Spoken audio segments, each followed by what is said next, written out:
شاید پوری زندگی میں 4 نئے کپڑے پہنے ہیں، شاید پوری زندگی میں کرائے کے مکان میں زندگی کر کے چلے گئے، لیکن نماز قضا نہیں ہوئی، روزہ نہیں چوکا۔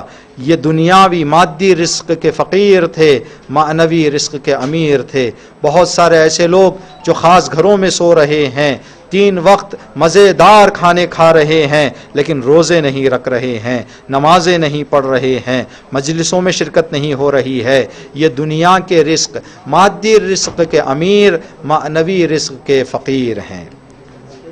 جو انسان اللہ کو رب تسلیم کرنے میں کمزوری نہ ظاہر کرے، سست نظر آئے، اللہ پر ایمان نہ رکھے کہ رزق بڑھانے والا اور گھٹانے والا میرا رب ہے، اس انسان کی زندگی میں گلا نظر آئے گا، یہ کیا ہو گیا، کیوں اس کو مل گیا مجھے نہیں ملا، شکوہ نظر آئے گا، حسرت بھری زندگی کرے گا، آز کرے گا، دکھ رہے گا، غم رہے گا، پریشانی رہے گی زندگی میں۔ یہ ان لوگوں کی زندگیوں میں ہے جنہوں نے اللہ کو رب نہیں مانا ہے، جنہوں نے یہ ایمان نہیں حاصل کیا ہے کہ رزق بڑھانے والا اور گھٹانے والا میرا رب ہے، میرا اللہ۔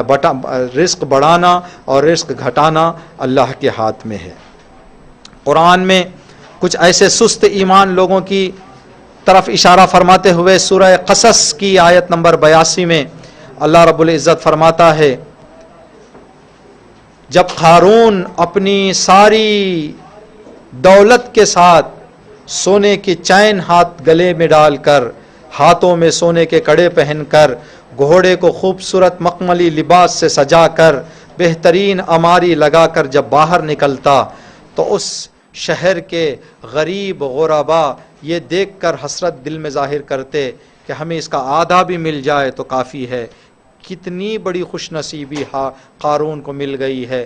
یہ حسرت کرنے والے جب قارون کی نافرمانی پر نافرمانی، نافرمانی پر نافرمانی دیکھ کر اللہ رب العزت نے اس پر عذاب نازل کیا، اس کے عذاب کو دیکھ کر سجدے کرنے لگے۔ اللہ جو حالت میں ہے وہی منظور ہے، جس پوزیشن میں، جس کیفیت میں ہم زندگی کر رہے ہیں وہی ہمیں گوارا ہے۔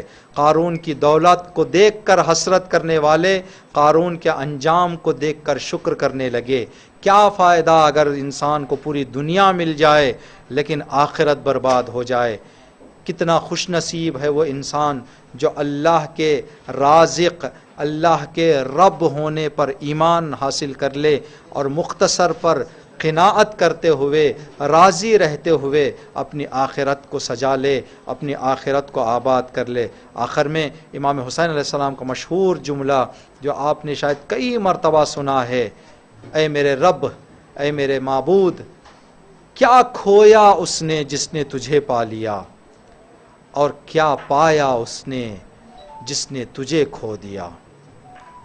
اس امید کے ساتھ کہ انشاءاللہ ہماری زندگیوں میں یہ ایمان، یہ عقیدہ، یہ یقین مضبوط ہو جائے کہ رزق بڑھانے والا بھی اللہ ہے، رزق گھٹانے والا بھی اللہ ہے، کم رزق دینا بھی اللہ کے ہاتھ میں ہے، رزق بڑھانا بھی اللہ کے ہاتھ میں۔ اگر اللہ رزق بڑھاتا بھی ہے الحمدللہ، اگر رزق ہمارا کم ہوتا ہے الحمدللہ، ہر حال میں ہمیں اللہ کا شکر بجا لانا ہے۔ آخر میں رسول خدا کے اس پسندیدہ جملے کو جس کو رسول ہر دن 360 مرتبہ دہرایا کرتے تھے، الحمدللہ رب العالمین کثیرا علی کل حال، سب تعریفیں اس پروردگار کی جو دو جہاں کا پالنے والا ہے، لا تعداد تعریفیں ہر حال میں، جس حال میں بھی ہماری زندگی ہے۔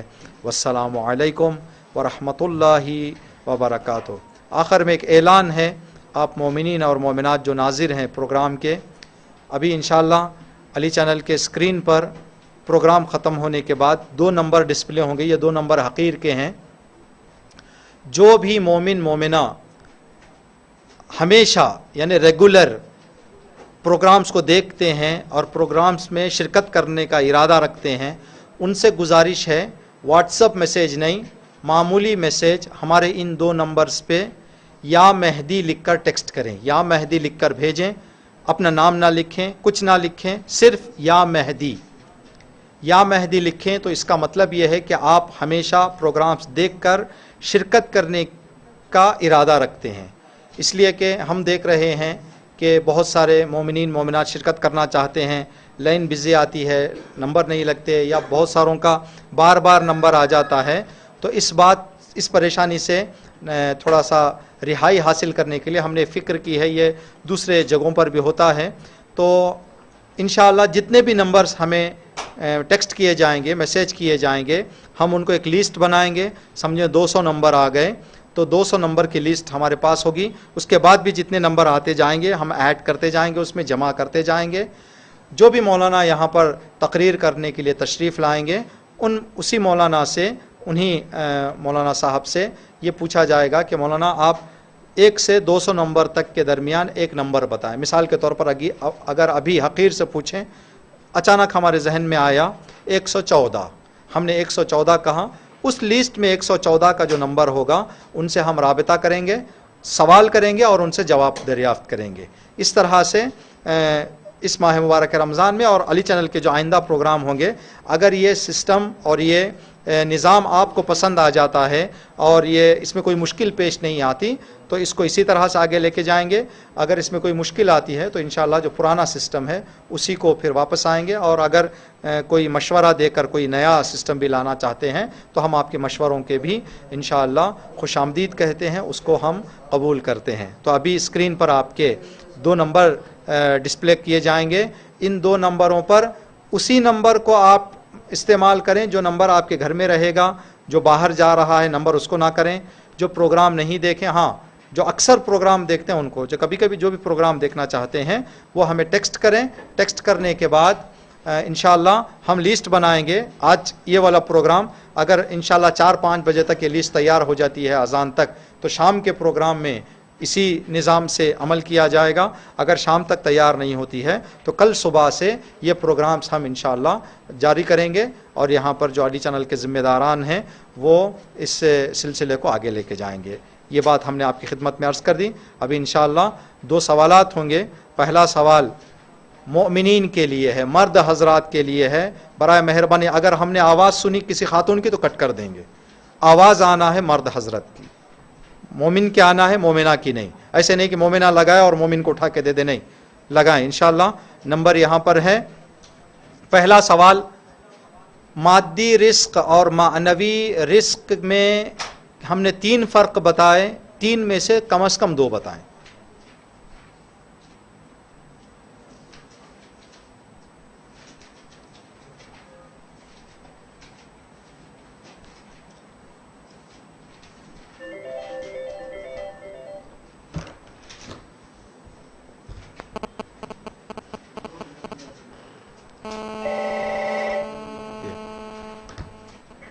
السلام علیکم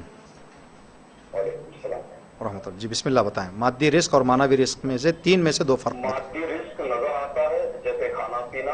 احسن مجیب صاحب. جی معنوی رزق نظر نہیں آتا جیسے ایمان، دین، سکون. جی آباد رکھیں. التماس دعا مجیب بھائی، شکریہ. دوسرا سوال مومنات کے لیے ہے. پہلے سوال سنیں، جب اٹھا دیتے ہیں تو سوال نہ کریں کہ سوال کیا ہے. پہلے سوال سنیں، سوال سن کے پھر کال کریں. یہ مومنات کے لیے ہے. دوسرا سوال، ہم نے ایک مثال دی کہ اللہ کس طرح سے رزق بڑھاتا ہے اور کس طرح سے رزق گھٹاتا ہے، اس کے پیچھے کیا سبب اور علت ہوتی ہے. ایک مثال ہم نے دی، وہ مثال ہمیں آپ بتائیں.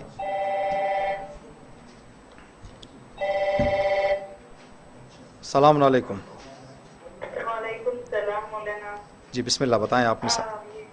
رب العزت پانے والا ہے اور اس کی مثال ماں باپ جیسی ہے، جس سے وہ بچے کو چاکلیٹ کھلاتے ہیں اسی طرح سے ہاسپٹل کو بلاتے جاتے ہیں. اسی طرح اگر رب چاہتا ہے تو رزق بڑھاتا ہے اور جب چاہتا ہے رزق گھٹاتا ہے. جی احسن. ایک مثال ہم نے پیسے کی دی تھی، 5 سال اور 20 سال آپ نے صحیح کہا. آپ سمجھ، جواب ہے آپ کا. اس کو تھوڑا سا بتائیں کہ کیوں ماں باپ ایک بچے کو کم پیسہ دیتے ہیں، ایک بچے کو زیادہ پیسہ دیتے ہیں. وہ جانتے ہیں کہ بچے کو جب جس چیز کی ضرورت پڑتی ہے تب سے دیتے ہیں. جی احسن. جی آپ کا نام بتائیں. بسم اللہ. علم الہدا وائف آف مسرور رضا. شکریہ، جزاک اللہ۔ والسلام علیکم ورحمۃ اللہ وبرکاتہ۔ یہ رمضان ہے برکتوں کا مہینہ، اسی ماہ قرآن و انجیل اتری، اسی میں زبور اور توریت آئی، یہ رمضان ہے مصحفوں کا مہینہ، یہ رمضان ہے برکتوں کا مہینہ۔